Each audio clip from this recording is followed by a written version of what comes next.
Yours is the kingdom. All of the earth belongs to you.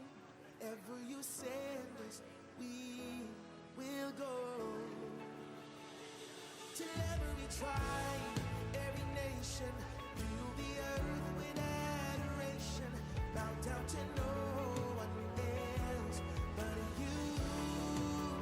Faithful then, faithful now, faithful always.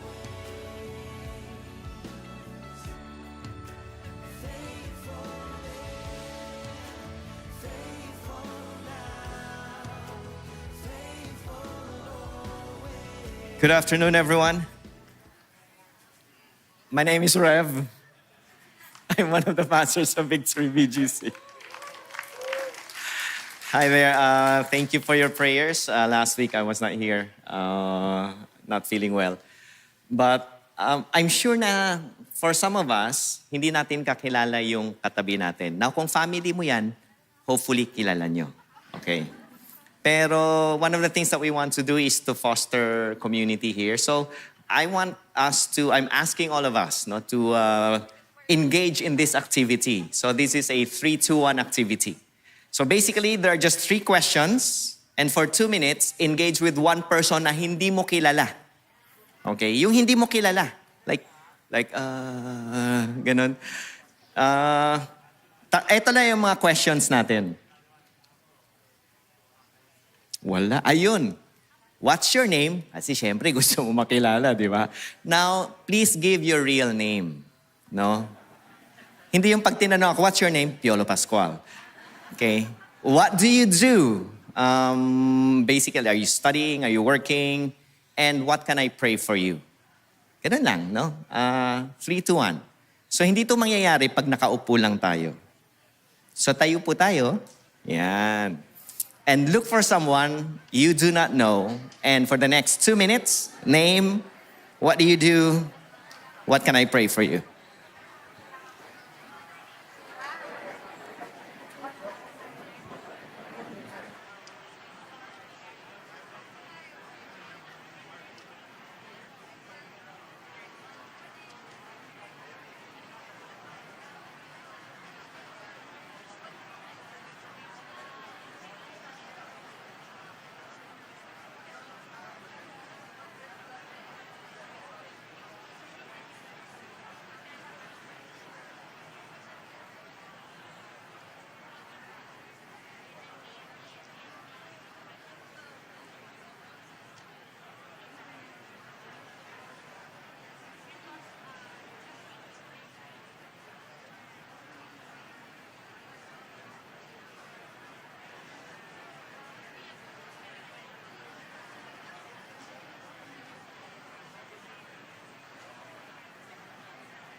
Kumbaga parang pag-usay ko yung sabihin ko naman, I wanna highlight this phrase, I am.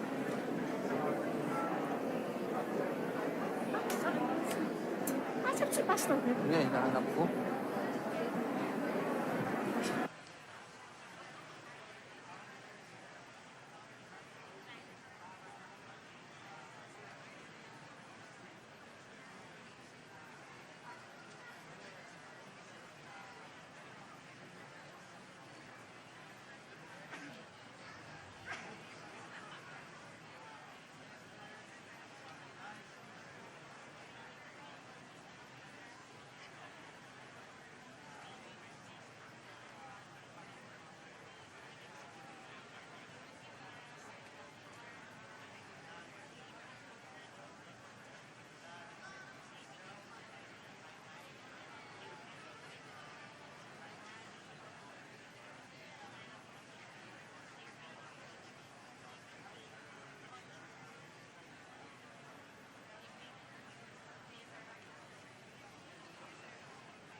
Una kayo, yung iba sa inyo, nagbigay pa ng suking tindahan and everything.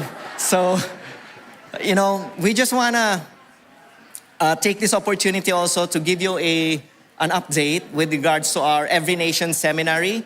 So our Every Nation Seminary is one of the tools that God is using para mas lalo pang mapalago ang kaalaman, ang faith ng ating mga pastors, ano. And if you want to know more about this, because if you want to support our Every Nation Seminary, or you have any questions about that, please do approach us later. But now, let's watch this video regarding our Every Nation Seminary. 2025 is the 5th year of operations of Every Nation Seminary.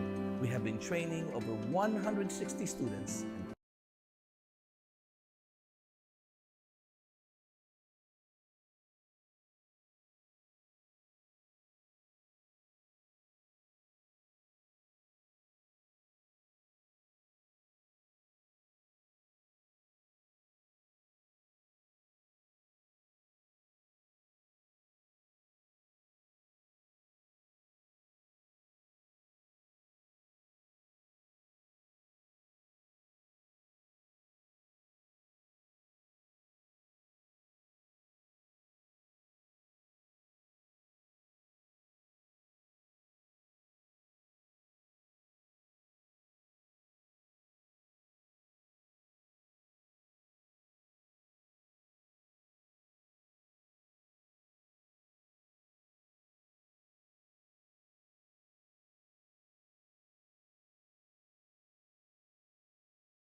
So welcome to our Saturday 4 p.m. worship service. By the way, to those who are online, baka nagulat po kayo na nawala yung screen. So welcome back po sa mga nanonood online. So as we begin with our time of worship, may I request everyone to stand? Thank you so much. Who among you appreciate our small activity kanina? Yeah, you get to meet someone new. So as we begin, allow me to read in Ezekiel 34, verse 30 to 31. I will be reading in ESV version.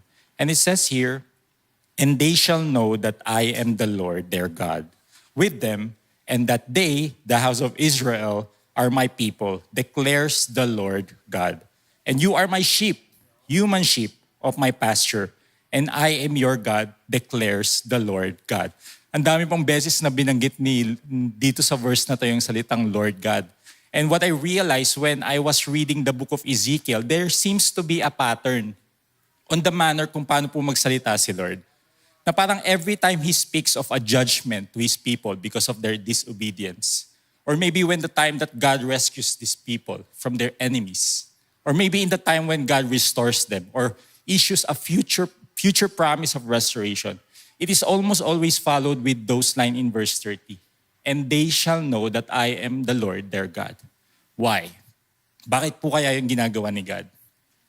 How many of you can agree with me that during our lives, may mga moments na we feel like we are cornered, we have nowhere else to go, and then all of a sudden, God rescues us. May biglang phone call, email, unexpected meeting that suddenly turned everything around. Or in moments like we feel like we've lost something and it cannot be retrieved anymore.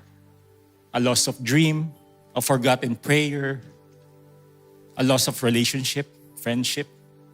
But somehow, God gave us something better than we never expected. Amen po ba? Ganun po kabuti si Lord sa atin.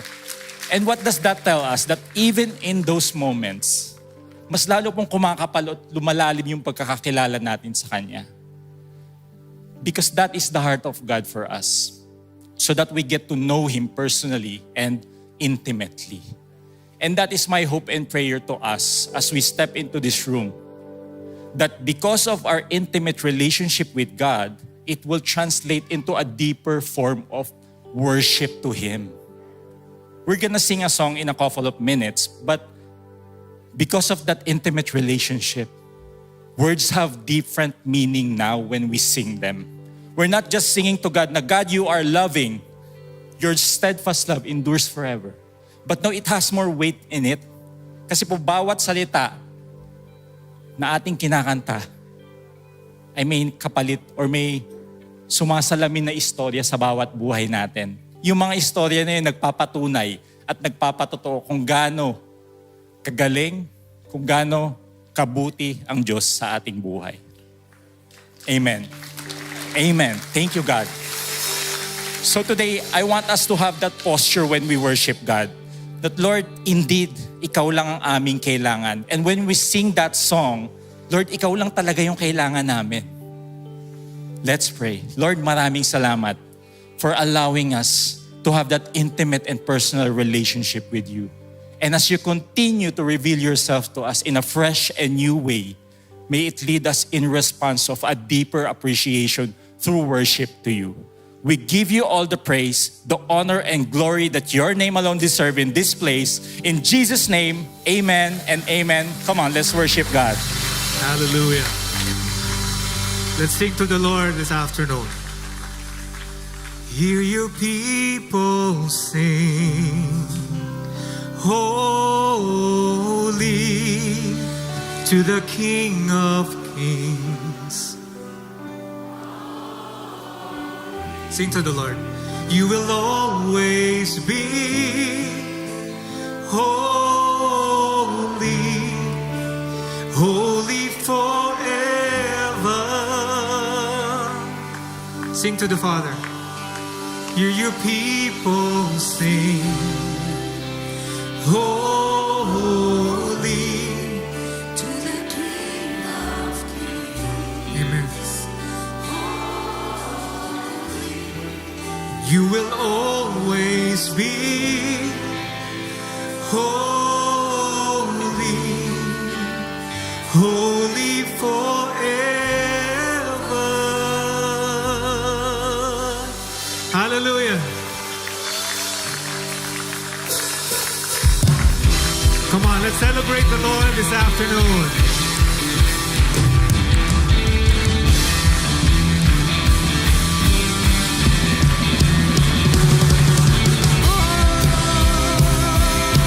Praise you, Jesus.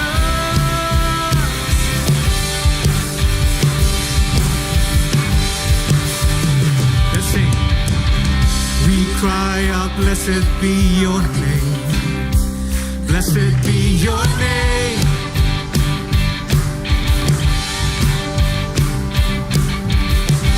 Lord, you are worthy of all praise. Worthy of all praise. Yeah.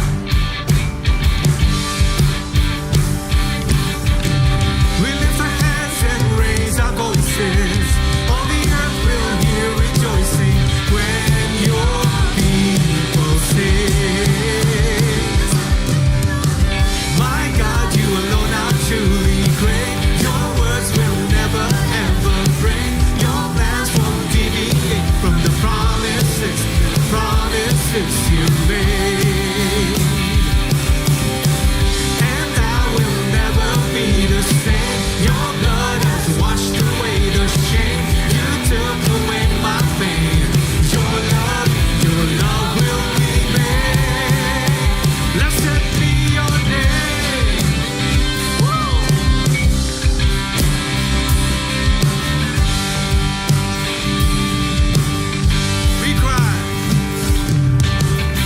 We cry out, blessed be your name. Come on, church. Blessed be your name. Lord, you are worthy of all praise.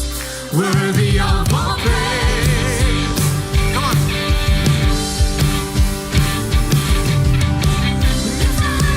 Lift our voices. All the earth will hear rejoicing when Your people sing. Blessed be. My God, you alone are truly great. Your words will never entertain. Your words will deviate from your promises you made. And I will never be the same. Your blood has washed away the shame. You took away my pain. Your love will remain.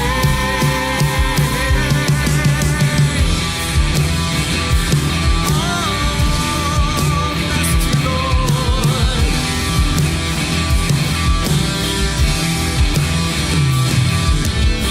God, you are so worthy. God, you are so holy. Come on, church. God, you are so worthy. God, you are so holy. God, you are so worthy. God, you are so holy. God, you are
You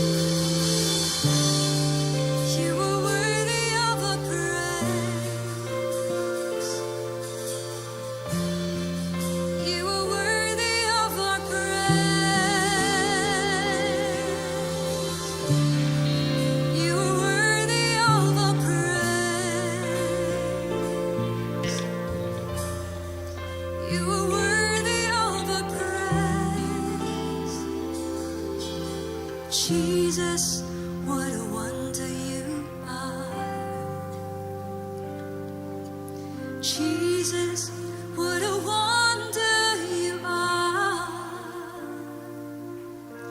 Jesus, the most powerful name.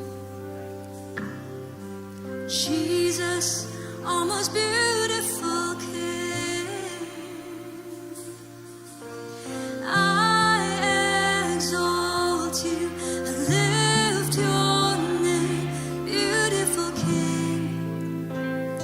To you I will sing. I adore you and live for you, beautiful King. The one I delight in.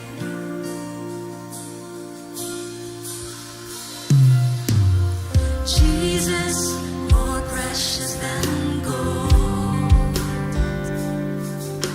Jesus, greatest love story told. Holy, the Lion and Lamb.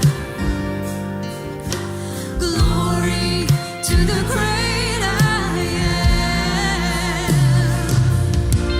I exalt you, I lift your name, beautiful King. To you I will sing.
Thank you, God, that your word says that you will give the desires of our hearts when we delight in you.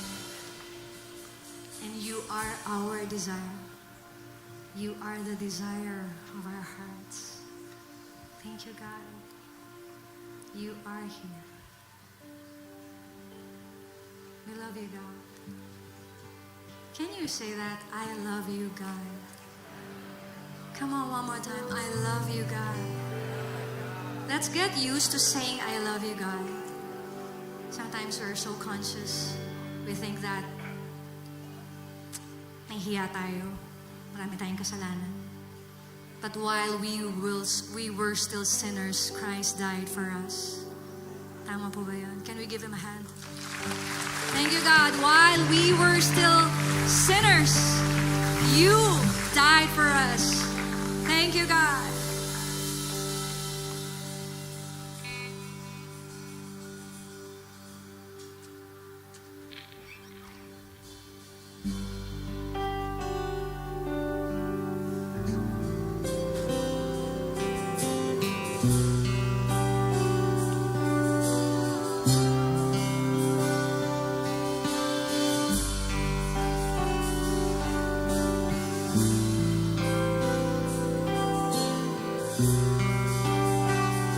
Awitan po natin ang ating Panginoon.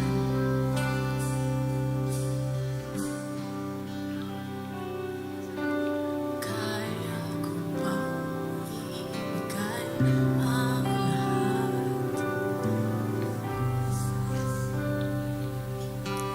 Kaya ko bang ibigay ang lahat?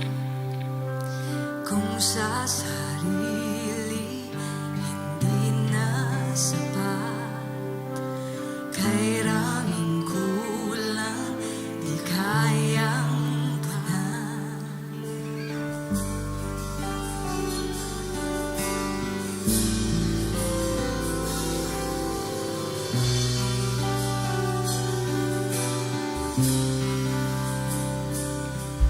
Laging sinusubo ang pusong pagat, ngunit umaapaw yung pagmamahal. Kay raming kulang ang iyong pinunan. Ngayon pa ba magdududa?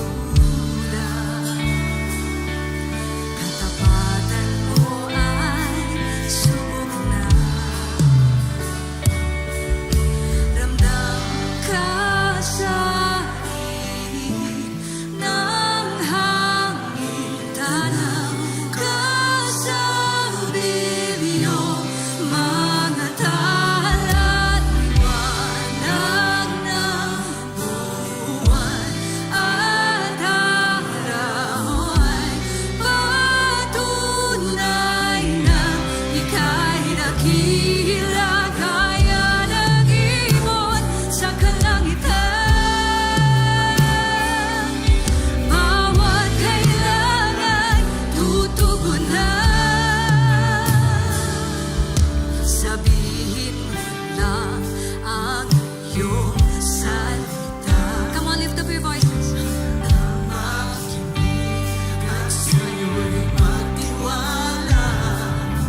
Purihin ang Panginoon. Come on, people of God. Ating purihin ang ating Panginoon. Maraming salamat sa iyong kadakilan. Pinupuri ka namin, Panginoon. Come on, give Him praise. Give Jesus ang praise. Come on. Marami pong salamat. Dakila ka, Panginoon. You know, if there's one story in the Bible that we can see indeed that God is faithful and showed na talagang siya lang ang ating kailangan is the story of the Israelites when God took them out of Egypt. How He faithfully provided for them even though ang tigas ng ulo nila. Aside from the provision, some of the things that also God gave to His people are His commandments. We're gonna read the Old Testament, Leviticus, ang dami nun. Ang daming commandments, ang daming law, but also commands to celebrate specific celebrations. I guess, kung di ako nagkakamali, 7 ata na feast yun, kasama yung Sabbath. And the point of God there is to say all of these things is God's way of saying to His people that I am setting you apart, that you are my people. And these celebrations is a reminder for the Israelites na, oo nga pala, ito yung ginawa ng Panginoon sa atin. And if there's one thing that we should take note when we read the scriptures is every time na may sinasabi ang Panginoon through Moses sa mga Israelites, lagi niyang sinasabi to. If we're gonna read Leviticus chapter 22, verse 31 to 32, 32 to 33 rather. And you shall not profane my holy name, that I may be sanctified among the people of Israel. I am the Lord who sanctifies you, who brought you out of the land of Egypt to be your God. I am the Lord. Highlight dyan yung I am the Lord. In some scriptures, it's I am the Lord your God. Now, if you're not familiar with what God did to the Israelites, and if you're not familiar kung gaano ka-wicked ang people of God, pwedeng nanunumbat si Lord? But how does it look like in our own lives? Paano kaya sinasabi ni Lord sa atin, I am the Lord? I am the Lord God who took you out of that debt. I am the Lord your God who healed you of your cancer. I am the Lord your God who restored your marriage. I am the Lord your God who took you out of that addiction. I am the Lord your God who provided everything that you need. Kahit hindi mo pang hinihingi. I am the Lord your God who forgave your sin, who gave you a new life, who made you righteous. This phrase, I am the Lord, what it should bring from our hearts is a heart of lordship, a heart of obedience, a heart and a desire to know God more, to love Him. Na Lord, gusto kitang makilala kasi ito yung ginawa mo sa buhay ko. I wanna be more in love with you. I wanna know you more. And Lord, that is our prayer. As we look back on everything that you've done for us, may we never minimize our relationship with you by just attending in this worship service. But outside of this, may you bring out of our hearts a desire, Lord, na kilalanin ka, na basahin ang salita mo, to discover how good and how faithful you are. As we read the scriptures, as we reflect back in our lives, Lord, ganito ka kabuti.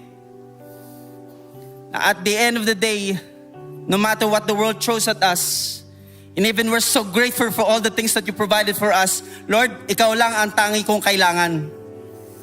Ito ang aming panalangin sa pangalan ni Jesus. Amen. Purihin na Panginoon.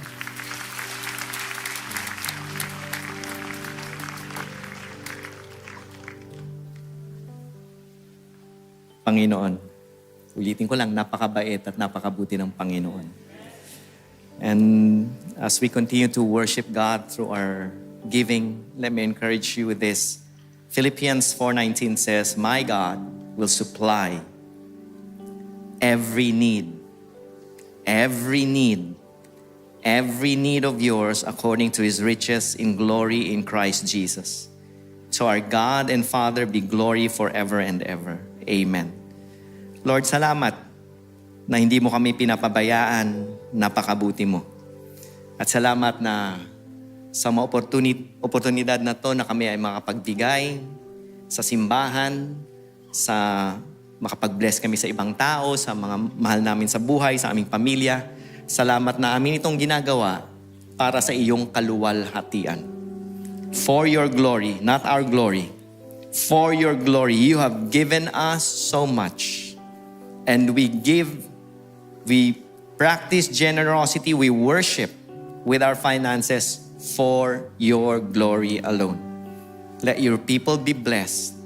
Let your people be a blessing so that your name will be lifted up. In Jesus' name we pray. Amen. Amen. Huwag po muna kayong umupo dahil iko-continue ko na ang ating pag-aaralan ngayon. Sayang umalis na yung music team. May papakita pa sana ako. But, yan. Hebrews chapter 7, verse 22. This makes Jesus the guarantor of a better covenant. Lord, we ask, Holy Spirit, buksan yung puso at isipan namin ngayon sa aming pagbulay-bulay, Panginoon, sa inyong salita. As we soak in your word, God, Lord, may we have the grace and the faith to believe your truth and to turn away from the lies. May we come to understand what this new covenant is, what this better covenant is, and it will change us and empower us and sustain us all through our lives for your purpose and your glory. In Jesus' name, amen. Amen. Please do take your seat. Na-meet ko kanina si Mil. Mil, thank you for the prayer. No? Sana may na-meet din kayo kaninang bago at may pinag-pray kayo. Alam niyo yung prayer po natin, hindi po sayang yan. If you're here for the first time, my name is Rev. I'm one of the pastors of Victory BGC kasama ni Pastor Mark, Pastor Chan, Pastor Mel also, but Pastor Mel is not here right now. He's coming, actually yung flight niya ngayon siya darating. Tama? I think, yeah. He's coming from Japan kasama ang kanyang wife, no? Kasi kasama silang pumunta doon eh. So kasama rin silang babalik, no? Mahirap yung, honey, dadaling kita sa Europa. Ayan. Tapos, babalikan kita next year, yung mga ganon. So hindi naman pwede yun. If you're here for the first time, may we see a show of hands? If you're here for the first time, we just want to welcome you. Meron po ba? Oh, meron po. Grabe. Hello. Talagang, yung nag-invite sa kanya, yun yung nagturo eh. But thank you so much for coming. We pray that the Lord will speak to us today as we look at the Word of God. So, young adults. Sino po ba dito yung young adults? Sino po ba? Young adults? So mamaya, we'll see each other. After the worship service, we'll see each other downstairs. And I will see each other kasi nandun din ako. Ay, hindi ako young, of course. I'm an adult, but I'm not young. But pagbigyan nyo na. I would love to spend time with you after the worship service. So for those of you who are here for the first time, may series po kami na Jesus is greater than. Jesus is greater than. Which means Jesus is greater than the old covenant. Jesus is better than the angels, better than the prophets, better than Moses, better than the things that have been in the old covenant. At ang ganda ng explanation ni Pastor Mark about Jesus being the greater priesthood. Naalala niyo yun? The greater high priest. Yung in-explain ni Pastor. Hindi niyo na naalala, no? Balikan niyo na lang. And then, of course, Pastor Chan preached last week. And I just want to say thank you sa inyong lahat for praying for me. Praise God na hindi po natuloy ang... Kasi minsan may mga simptomas ka ng parang akala mo magkakatrangkaso ka. No? Uso ngayon yan, di ba? So wag po tayo makisabay sa uso. Let's just pray. Lord, I pray for your blessing of good health for all of us, our family members, Lord God. Lord, we do not receive any work of sickness in our lives, in our person, in our body, but we receive your blessing of healing in Jesus' name. Amen. Okay? So, if you are the parent, please, parent, there you go. EHJRLM025. We're very serious with your kids, so please seriously go to them. I read this a while ago, Hebrews 7 verse 22, at ang nakalagay doon, ang tinignan lang natin is that this makes Jesus the guarantor of a better covenant. Guarantor. Pag sinabi mong guarantor, anong ibig bang sabihin nun? Sa modern concept natin, ito yung, sana hindi mo ginawa ito, ano? Ito yung mga co-maker. Di ba? Yung, uy, papirma naman kasi mangungutang ka sa company mo, kailangan mo ng co-maker. Papirma naman, 5,000 lang to. Yan. So, napumirma naman siya, di ba? 500. Hindi niya alam, nilagyan mo pala ng 1,500 sa umpisa. 155,000. Tapos, pag hindi ka nakabayad, sino yung magbabayad? Co-maker. Alam niyo ba nasa Bible, huwag kang maging co-maker? Don't strike surety for another person. Don't. Sabi yon. Kasi nga, baka ito yung mangyari. So kung ikaw yon, tinakbuhan mo yung utang, balikan mo. Kung ikaw ang natakbuhan ng utang at hindi mo na mahabol, patawarin mo na. No, meron pang provision si God para sa iyo. Pero the guarantor na sinasabi dito is not a co-maker. This is someone who guarantees the promise. This is someone who's going to say, because I'm the guarantor, mangyayari ito. And this is still part of Jesus being the better high priest. Kasi ang guarantor ng Old Testament are the high priest. Sila yung mediator between God and man. But now in the new covenant, it is already Jesus, the Son of God. And one verse lang to, pero ang dami po nating verses na pupuntahan because una nating titingnan, why is he the better guarantor? Well, sabi dito sa Hebrews 7 verse 20 to 25, the former priest. So this is about Jesus and the former priest. Remember the old priesthood and the new priesthood. Were many in number because they were prevented by death from continuing in office. Because the former priests, they're mortal, they die. Right? So remind the person sitting next to you, you are mortal. If they are sleeping, remind them, someday you will sleep for long. So don't sleep now. They are prevented from death for continuing in office, but he holds, who's he? This is Jesus.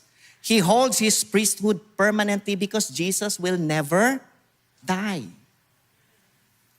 Because he continues forever. Consequently, he is able to save to the uttermost those who draw near to God through him, since he always lives to make intercession for them.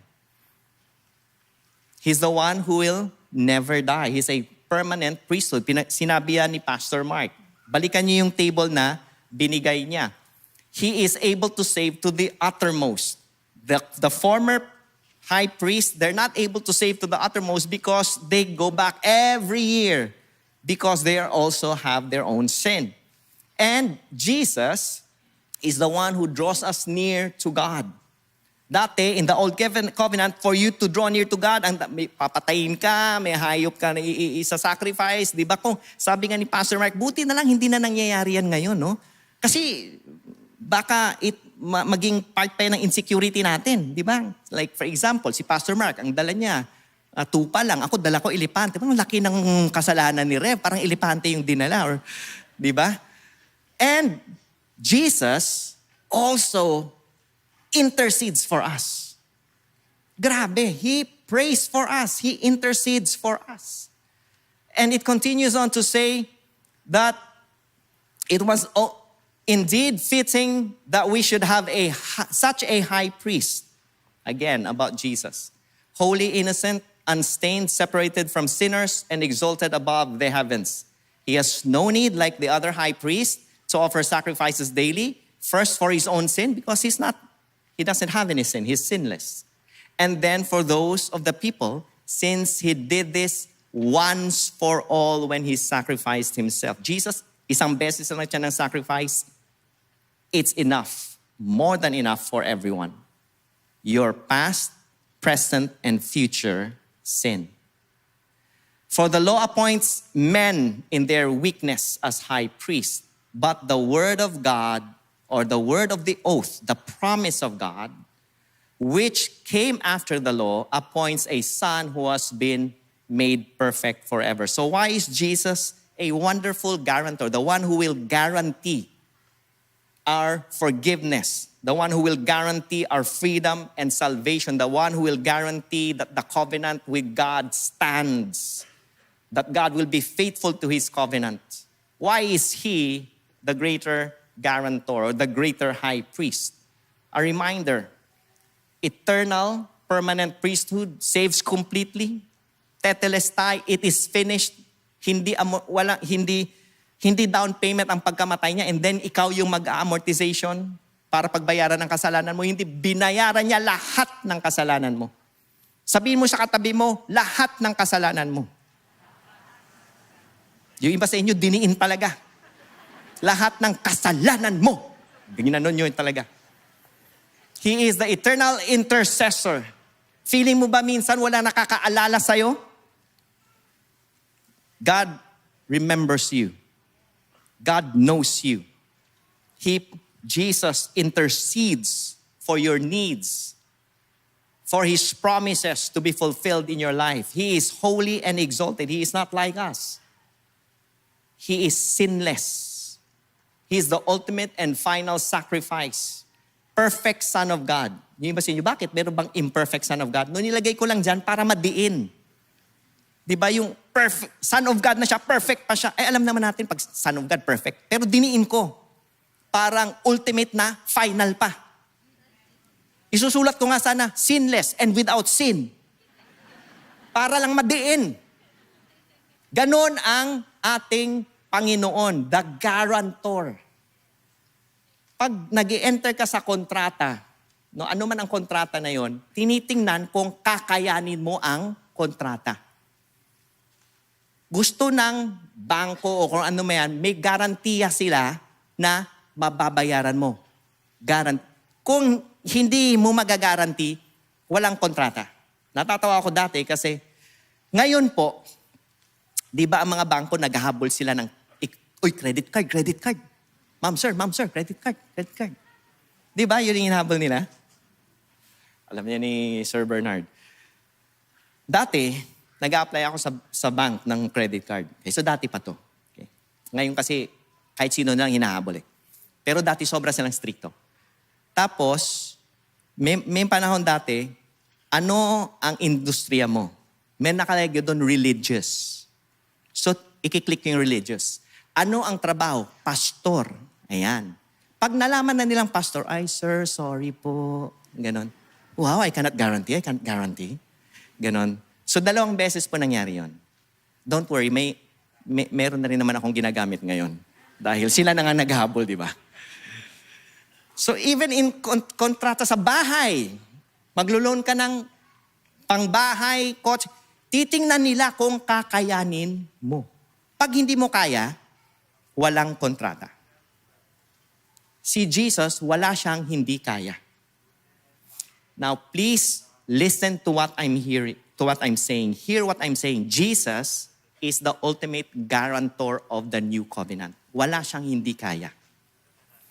Do not hear what I'm not saying. Maglo-loan ako ng maglo-loan kasi kaya ni Jesus. Hindi yun yung sinasabi ko. Okay? Jesus the guarantor. And it means that because of Jesus, God will forgive. God will restore.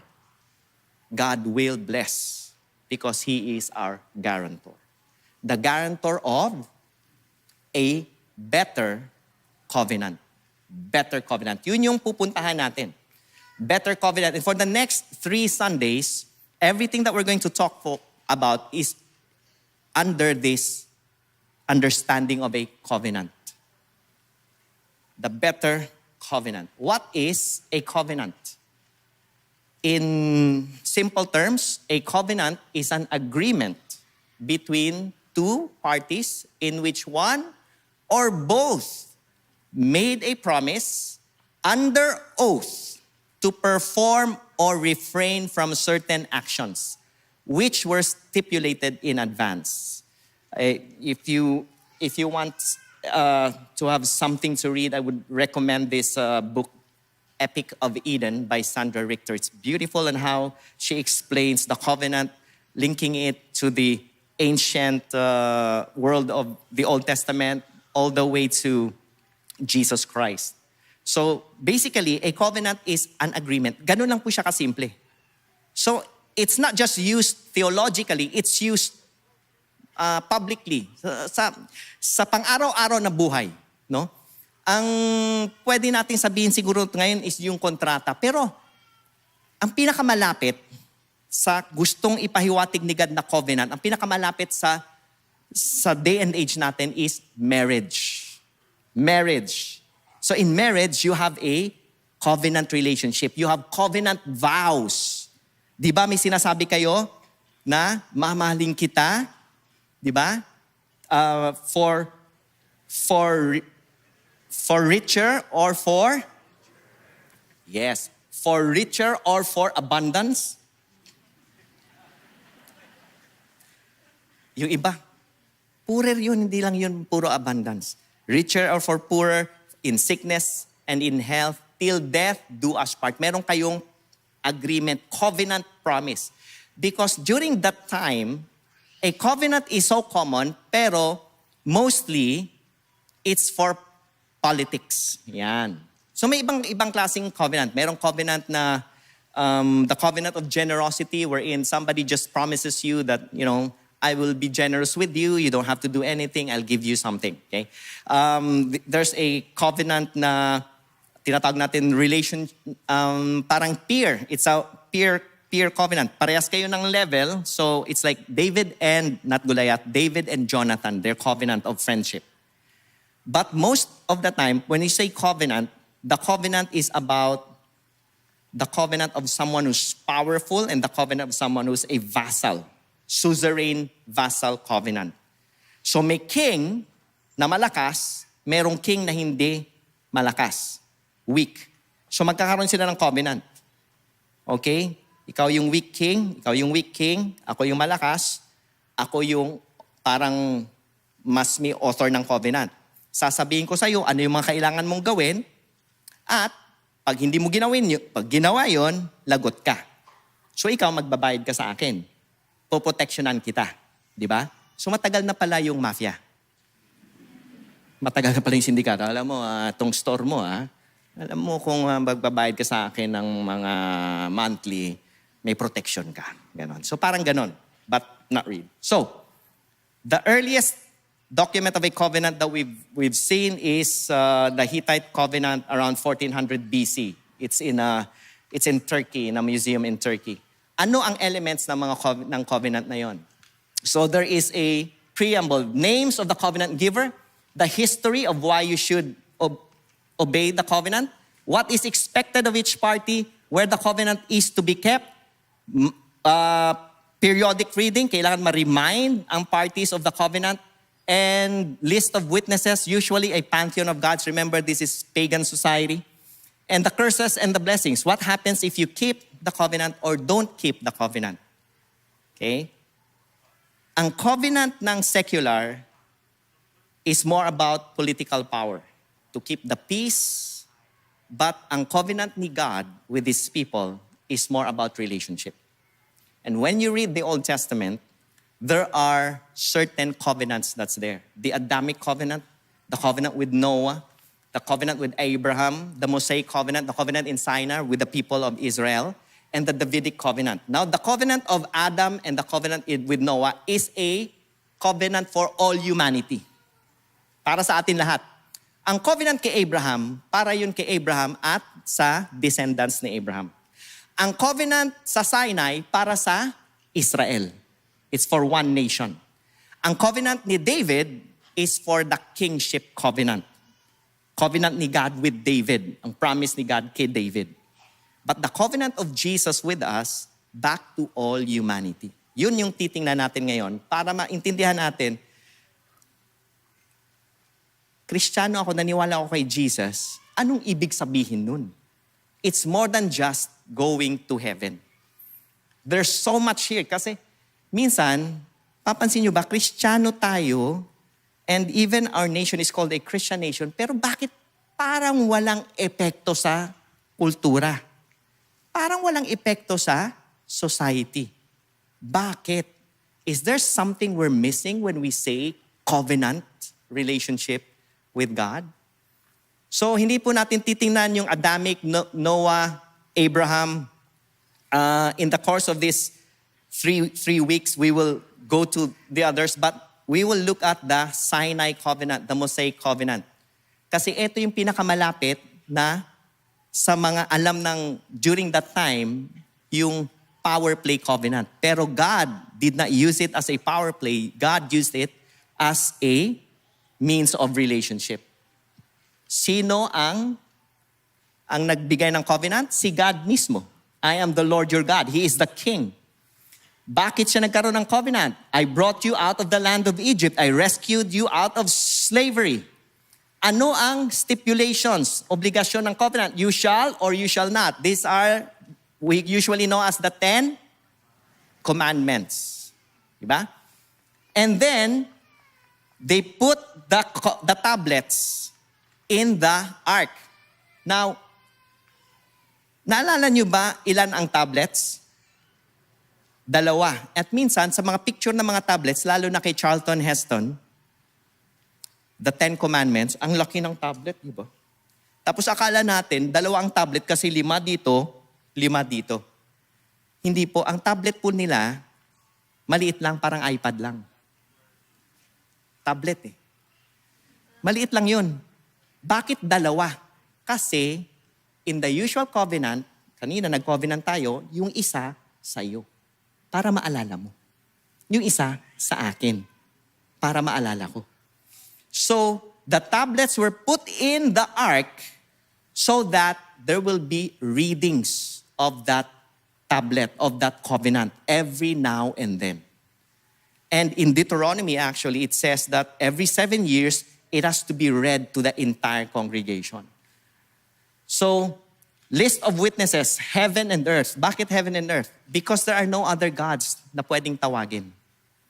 God is the ultimate being. Wala nang, ang wini-witness, ang sinasabi niya, heaven and earth is my witness sa inyong mga Israelites. That if you break the commandments, etong mangyayari sa inyo. Curses and blessings, Deuteronomy 28. Yun ang covenant. Bakit ko binalikan yan? Because better covenant, anong ibig sabihin? Better than what covenant? Better than this covenant. So, this is what happened in Exodus. The book of the covenant is read and in the hearing of all the people. And they said, all the Lord has spoken, we will do and we will be obedient. So, nag-agree sila sa covenant. Tama? Nag-agree sila. Exodus 24 to, mga kapatid. Sa Exodus 32, anong nangyari? The golden calf. Kasasabi lang nila, we agree. And then, nag-idolatry sila. But anyway, and Moses took the half of the blood and threw it on the people and said, behold, the blood of the covenant that the Lord has made with you in accordance with all these words. And he did not lay his, eto naman, nung pumunta na sila kay God, it says that he did not lay his hand on the chief men of the people of Israel. They beheld God and ate and drank. Bakit may eating and drinking? Because when the covenant is ratified, there's celebration. There's eating and drinking. Naalala niyo si Jacob and si Laban? Nagbabasa ba kayo ng Bible, mga kapatid? Jacob and Laban. So si Jacob, umalis siya. Hinabol siya ni Laban. Muntik na silang maglaban. Pero hindi, di ba? Pinotektahan ni God si Jacob. At sabi ni Laban, let's make a covenant. Pumatay sila ng sacrifice because a covenant needs a sacrifice. Kaya may blood. And then, after that, they ate. So, in Exodus, pag nakita nyo to, bakit sila umakyat at kumain? It's to celebrate the covenant. Ganun siya. So, pag sinabi mong covenant, ang gusto ni God, kasi yung iba dati, in the secular world, the covenant is more of power play. Kay God, it's not a power play. It's a relational covenant.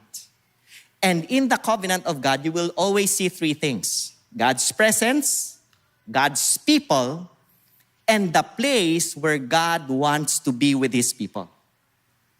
So in the Adamic covenant, where is that place? The Garden of Eden. In the covenant with Noah, where is that place? Supposedly the whole world. Pero, they fell. In the place of Abraham, where is that place? Canaan. In the place of Israel, where's that place? Canaan again, the promised land. And later we will see where is the place of the new covenant. Because here are the things that you will see in the covenant of God. God wants to be with His people. God wants to call His people so that His presence will be with His people. So, mga kapatid, introduction ko pa lang po ito. Balik ako. Si Jesus ang guarantor. Wala nang hihigit pa sa Kanya, hindi siya papalya, He will never fail. The Old Covenant, pinag-uusapan natin dito. But in the Old Covenant, even in the Old Covenant, nakikita mo na yung heart ni God. He wants to be the God of humanity so that He can live with humanity and He can take care of humanity, the promises of blessings. So, the importance of the covenant is that it reveals the heart of God, the desire of God to have a loving relationship, not a tyrannical relationship, but a loving relationship with His people. To dwell with His people and to care for His people. Tandaan po natin ito. Ito ang gusto ni God. Old Testament pa hanggang ngayon. So we need to stop believing the lies. Galit si God sa akin. Hindi po. Gusto ni God, kasama ka niya. Ganun. Nakikinig ka ba? Gusto ni God, kasama ka niya. Napupunta ka ba ngayon sa slumberland into the reality land? Gusto ni God, kasama ka niya. Hindi mo ba ako naririnig dahil wala na? Antok, tulog ka na. Gusto ni God, kasama ka niya. Yun ang importansya ng covenant. Old covenant and new covenant. So, Jesus now is the guarantor of a better covenant. Why? Because the old covenant was faulty.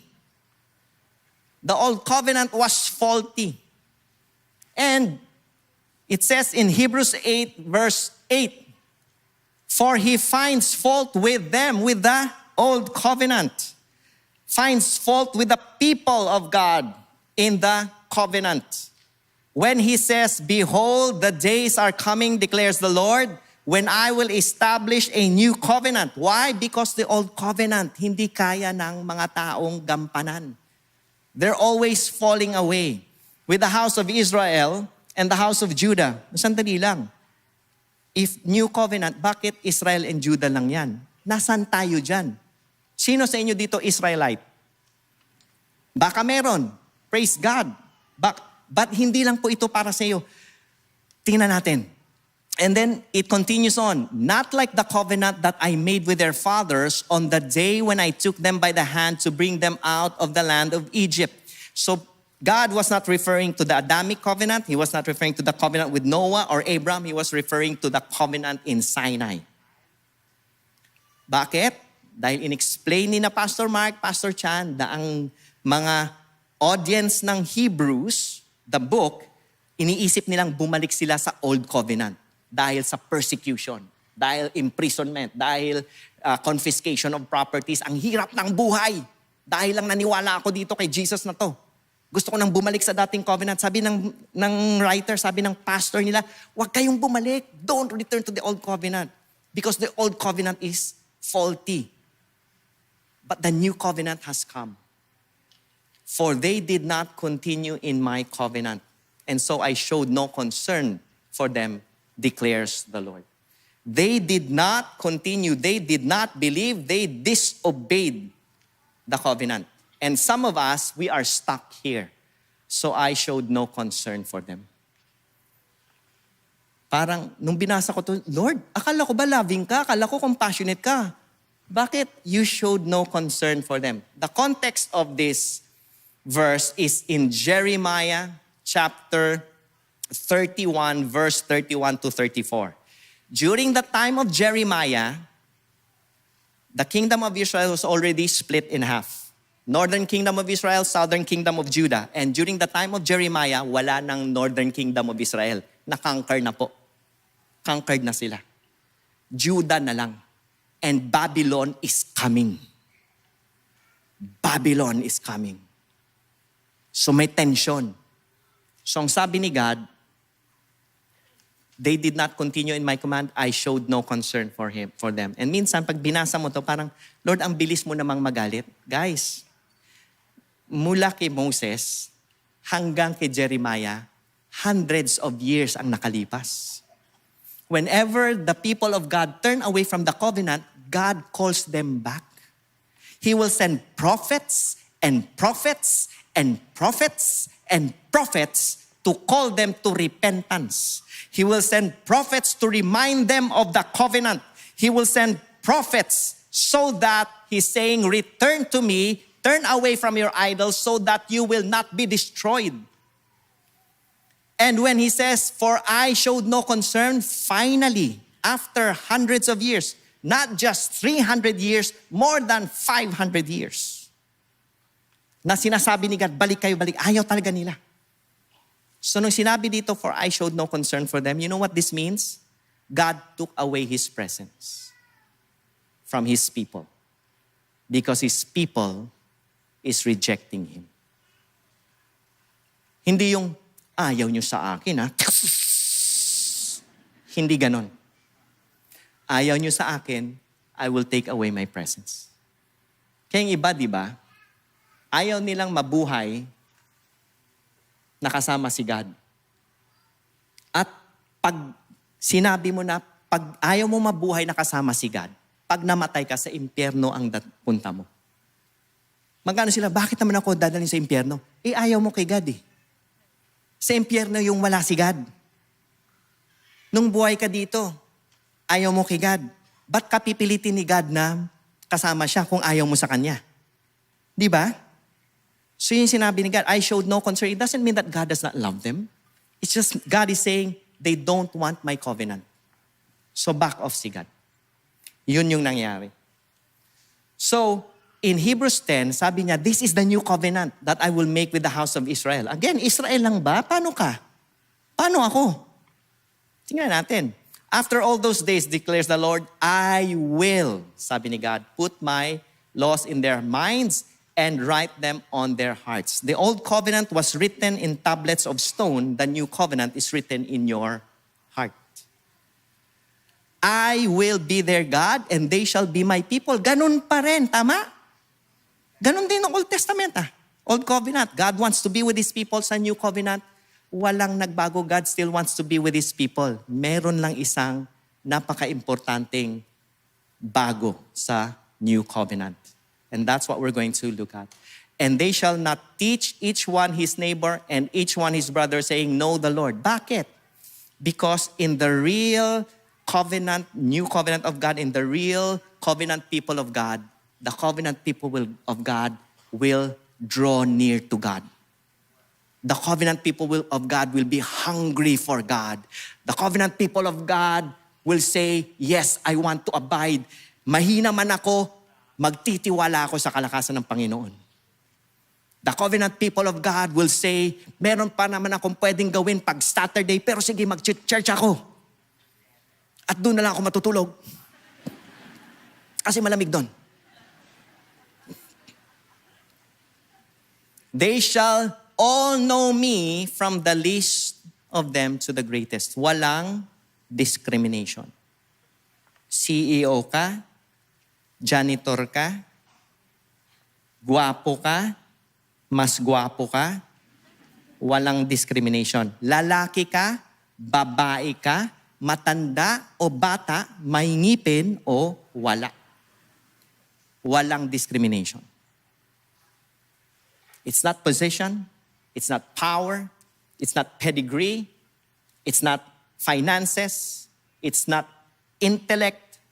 It's about God, sabi niya, I will be merciful towards their iniquities. I will remember their sins no more. And my prayer is this, you stop believing the lies. Stop believing the lies. Hindi ako makapasok, hindi ako makalapit dahil ganito ako. Stop believing the lies. God wants you, God wants to be with you, and Jesus is the guarantor of that better covenant. And what is it? Why is, praise God for that. Why is, that's a wrong grammar. Why, ay tama, why is this a better covenant? Hindi ko po nabasa yung this. Sabi ko, why is a better covenant? It's wrong eyesight. Why is this a better covenant? The covenant is accomplished completely by God alone through Jesus. Sabi ni God, I will. I will. Ako yung gagawa. Only Jesus can perfectly obey and fulfill the Torah, the law. The covenant, the new covenant is not about us fulfilling the law. It's not about us going through the rituals and sacrifices. It's about Jesus Christ. Why will you return to the old covenant? Why? Sabi sa Matthew, now, as they were eating, Jesus took the bread and after blessing it, he broke it and gave it to his disciples and said, take and eat. This is my body. And he took the cup, or a cup, and when he had given thanks, he gave it to them and said, drink of it, all of you, for this is my blood of the covenant, which is poured out for many for the forgiveness of sins. Now, if you were the disciple during that time, nangyari na ba sa inyo na parang may nabasa kayo sa word na parang hindi nyo magets?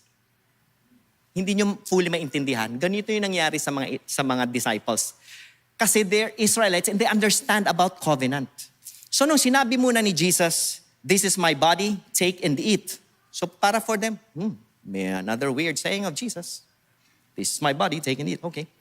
Pero nung sinabi na ni Jesus, this is the blood of the covenant. Huh? Because ang pagkaintindi nila, sandali lang, covenant, may covenant na kami But sinabi mo, this is the blood of the covenant, at it's yours, buhay ka. At hindi tayo pumapatay ng tao sa covenant. Pag nagra-ratify tayo ng covenant, ang pinapatay natin, hayop. Bakit kaya sinabi ni Jesus to? So alam mo yung minsan, may ginagawa ka lang, hindi mo fully maintindihan, pero ginagawa mo. So yun yung ginawa ng mga disciples. Hindi sila nagtanong kay Jesus, ano ibig sabihin? Sige na, inumin mo na. Blood of the covenant. Para namang wine. Ito, blood of the covenant. For the forgiveness of sins. This is the inauguration or the institution of the new covenant. And during that time, the disciples could not fully comprehend it. And it will be revealed over time. Ang sinasabi dito ni Jesus, this is the meal of the new covenant. Let's celebrate because there's a new covenant. But this new covenant, ako ang mag-fulfill lahat nito. You will no longer have to sacrifice animals because I am the ultimate and final sacrifice. No, you will no longer have to pay for your sins and have that confusion, that anxiety, that fear. Mahal ba talaga ako ni God? Tanggap pa ba ako ng Panginoon? Sa mga pinaggagawa ko dati, pwede pa ba akong makapasok sa presensya niya? Ang sabi ng Panginoon, yes. Because He is the blood of the new covenant. At eto, ang tindi, inuna niya yung celebration bago yung sacrifice. And so, whenever we partake of communion, it is a celebration of the new covenant that you are now part of the family of God even if you have failed. So stop believing the lies that you have to be perfect. You cannot be. And if you are perfect and you're in this church, run away. because you will not be perfect for long. Pastor Mark will offend you. And when that time comes, you're no longer perfect. Why is the new covenant better? Because the covenant promise is for everyone who believes in Jesus.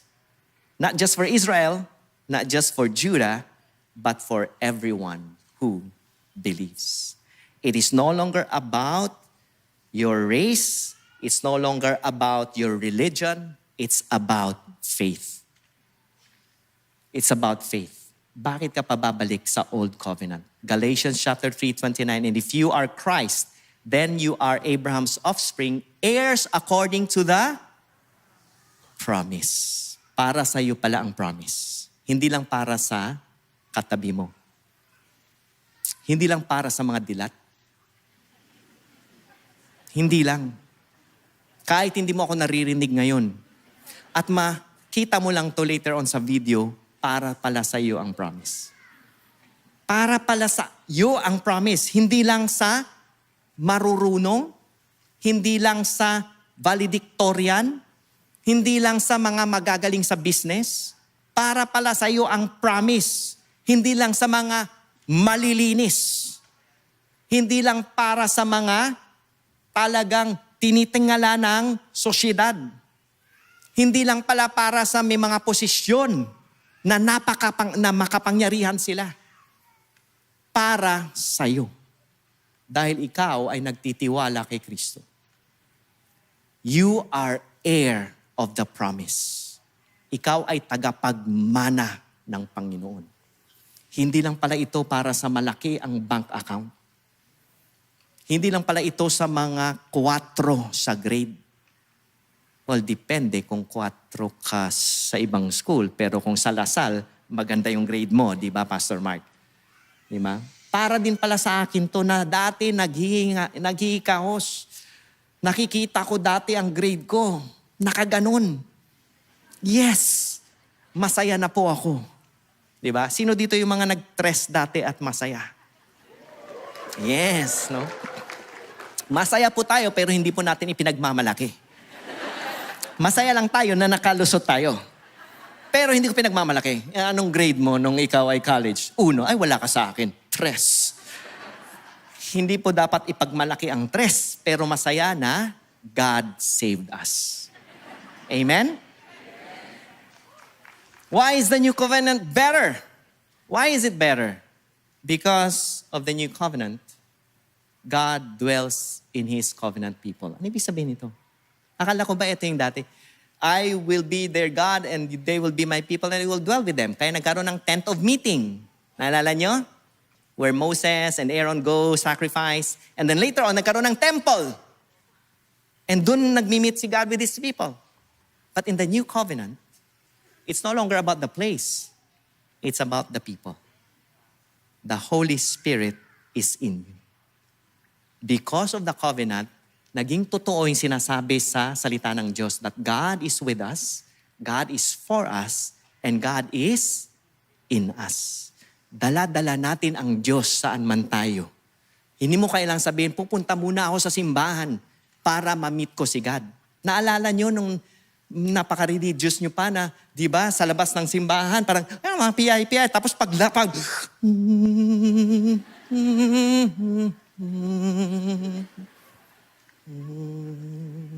at pagkatapos nun,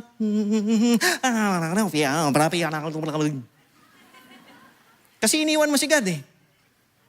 Kasama mo si God ngayon kahit saan ka. Anong ibig sabihin nun para sa buhay mo? Anong ibig sabihin nun para sa marriage mo? Anong ibig sabihin nun para sa relationship mo sa asawa mo at sa mga anak mo?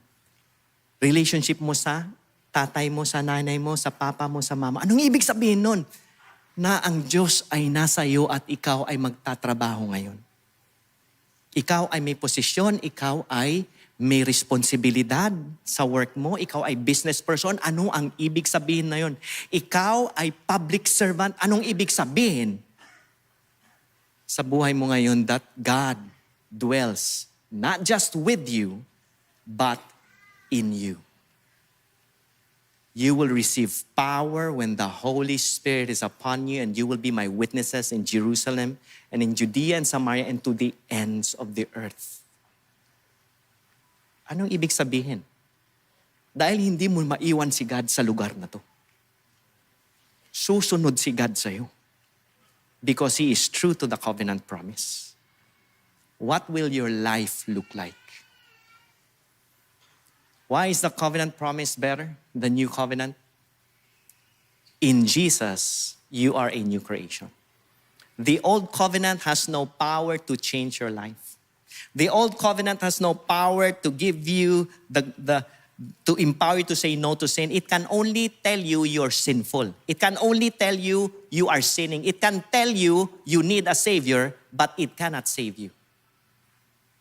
But the new covenant, anyone is in Christ, he is a new creation. The old is gone, the new has come. Stop believing the lies. Addict pa rin ako. Adulterous pa rin ako. Walang nagmamahal sa akin. Kailangan kong patunayan ang sarili ko kay mama at papa para lang matanggap ako.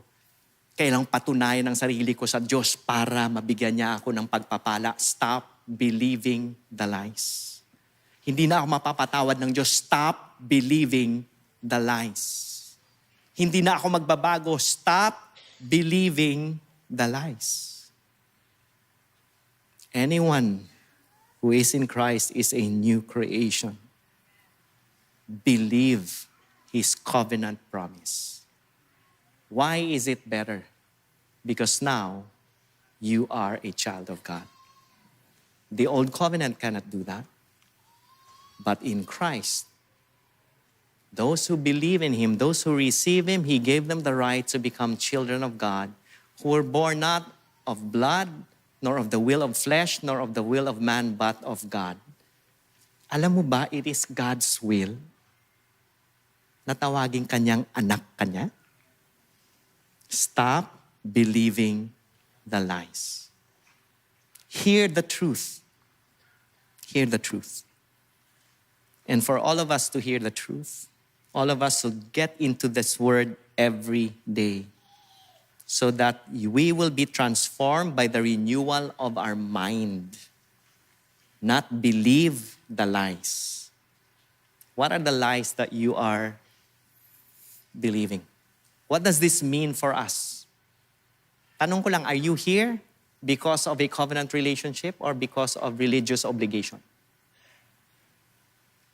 Religion is okay as long as it does not replace God. But religion someday can become just about rituals and traditions. Lifeless. Sabi ko kanina, ang pinakamalapit na covenant sa ating buhay is the covenant of marriage. Isipin mo kung kayong mag-asawa. No, sasabihin mo sa asawa mo, basta ang responsibilidad ko naman, ginagampanan ko eh. Nagpo-provide naman ako Pero wala kang oras sa asawa mo. Puro ka computer games. Puro ka barkada. Puro ka hobbies. Diba? Hindi naman ako nangangaliwa. Pero sinisigawan mo. Hindi naman ako uminom Pero, kayo na mag-fill in the blanks. So minsan, pag puro religion lang to, nagbibigay naman ako sa simbahan Pero pride and greed are in your heart. Nagsiserve naman ako Pero you look down on other people, there's haughtiness. Umate naman ako ng church Pero iniiwan mo dito si God, akala mo. Pagdating sa trabaho mo, ikaw na ang boss. Sentro ka na. The pride is there. And then the anxiety and the fear and the unforgiveness and the bitterness comes. Kristiyano naman ako Pero, bakit ka nandito? Is it about the covenant relationship or is it just an obligation? Pangalawang tanong ko, para mag-isip-isip tayo. Am I only doing my obligation or am I validating my covenant relationship with God? Am I only doing that? Obligasyon lang ba to or hindi to apektado ang marriage ko, ang relationship ko? Hindi apektado ang politics dito, yung play, yung work, hindi apektado yung economy, hindi apektado yung finances ko, hindi apektado dito yung trabaho ko, no? Kahit ang trabaho ko talagang alam mo 'yon, hindi maganda pero malaki kita. Malaki rin yung nabibigay ko sa church. Di ba? Di ba naman importante yung malaking nabibigay ko sa church? Hindi po. Importante yung kaluluwa nyo. Importante yung pamilya mo. Importante yung relasyon mo kay God. At ang pangako ni God that He wants you to enjoy the blessings. But hindi mo may enjoy yan kung puro ka stress, problema, kung puro ka unforgiveness and bitterness, kung puro ka pride at sakim. Alam mo yun? Ano yung mga trabahong dapat iwanan? Drugs. Hindi yung mercury, yung, alam niyo na, sugal. No? Ay, magaling ako sa sugal eh. Kumikita ako eh. Iwan niyo yan. Ano yung mga trabahong kailangan? Hitman ka ba? Please. No, that's legit po yan. May mga kilala akong hitman. Huwag niyo akong kontakin ha kung may... And my last question.